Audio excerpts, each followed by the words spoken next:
আমাদের স্টুডেন্ট লাইফে আমরা অনেকে মনে করে থাকি যে এখন পড়ালেখা করব না, পড়ালেখা না করলে বা কোনো পরিশ্রম করব না বা কোনো কাজে সময় দিব না, এটা খুব একটা আহামরি প্রভাব পড়বে না। আমরা কিন্তু এমনটা মনে করি কিনা বলেন তো? সবাই সবাই কিন্তু এটা মনে করি, পরিশ্রম করতে চাই না, মানে নিজেকে অনেকটা অবহেলা মনে করে থাকি। অবহেলা বলতে কিরকম বিষয়টা আপনাদের যদি একটু খোলাসা করে বলি, যে আমরা মানে নিজেকে মানতে চাই না এই বিষয়টাই। কোন বিষয়টা নিজেকে মানতে চাই না?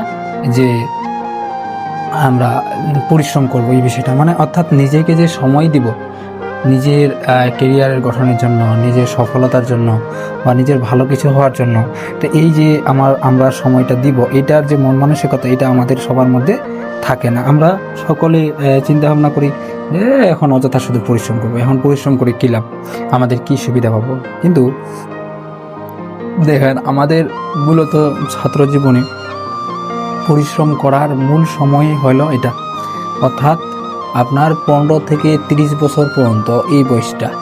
তবে এইটার চেয়ে সবচেয়ে বেশি আরও গুরুত্বপূর্ণ রাখে 20 থেকে 30 বছর যে বয়সটা আছে, এই বয়সটা হলো সব থেকে পরিশ্রমের বয়স আমাদের জীবনে।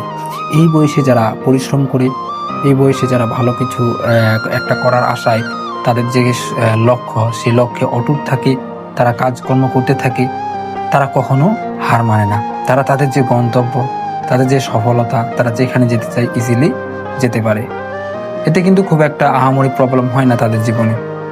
তো আমাদের জীবনে এরকম যে প্রবলেম হবে বা আমরা কোনো কিছু সম্পাদন করতে পারবো না আমাদের সাকসেস সফলতার ক্ষেত্রে, এরকমটা কখনোই নয়।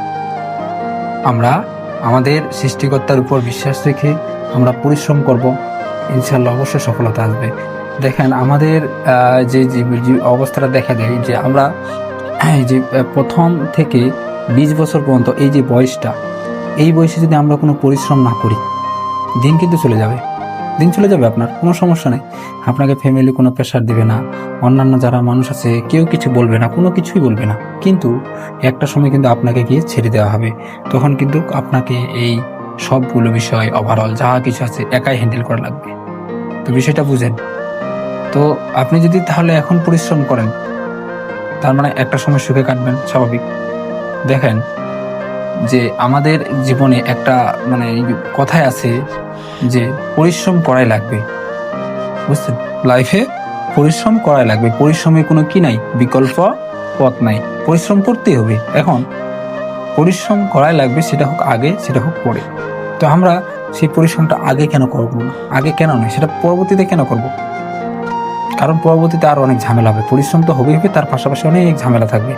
যেমন আপনাদের সাথে যে কিছু বিষয় শেয়ার করি, এই যে স্টুডেন্ট লাইফের যে আমাদের সময়টা, বিশেষ করে আমাদের জন্মের পর থেকে শুরু করে 20 বছর বা 25 বছর, এই যে সময়টা থাকে, এই সময় ফ্যামিলি কিন্তু খুব একটা প্রেশার দেয় না, প্রেশার ক্রিয়েট করে না ফ্যামিলি। এই সময় থাকে অফুরন্ত, এই সময়টাকে নিজের কাজে লাগানো যায়, আমরা চাইলেই লাগাইতে পারি। কিন্তু দেখা যায় যে এরকম বিষয়টা ঘটে যে আমরা এই সময় পরিশ্রম করতে চাই না। কেন? কারণ আমরা বাস্তবতা উপলব্ধি করি না।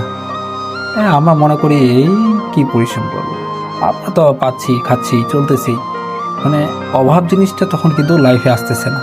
তো একটা মানুষ কখন পরিশ্রমের দিকে ঝুঁকে বা কখন সে টাকা আয়ের ক্ষেত্রে সোচে বা জীবনটাকে কিছু একটা ভালো জায়গায় যাওয়ার জন্য চিন্তা ভাবনা করতে থাকে, যখন দেখা যায় যে সেই মানুষটা, যে মানুষটা জীবনে অভাব থাকে, অনটন থাকে, কষ্ট থাকে, যে 2 টাকা ইনকাম করতে কত কষ্ট জিনিসটা বুঝতে পারে, তারাই কিন্তু এই জিনিসগুলো খুব ভালোভাবে উপলব্ধি করতে পারে।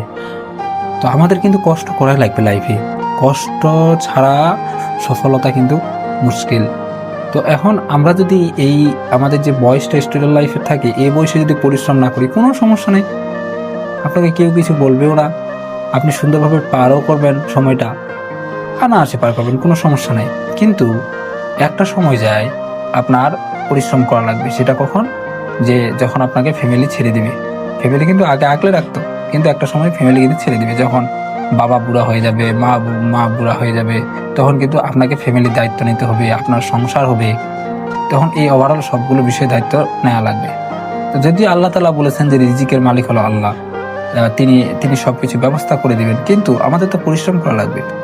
এখন একটা জমিতে আমরা ফসল মানে এখানে চারা রোপণ করলাম, এখন কোনো খবর নাই চারা রোপণ করার পর থেকে যে সেখানে কোনো কি পোকার আক্রমণ হয়েছে নাকি সেখানে কোনো আগাছা জন্মাচ্ছে কি না, মানে কি কি কোন সময় কোনটা কি দরকার, সার বীজ কি দরকার, মানে কোনো দরকার কি না, বিষয়গুলো আমরা পর্যবেক্ষণ করতেছি না। তাহলে ওই ফসলটা কি আলটিমেটলি ভালো কিছু হবে?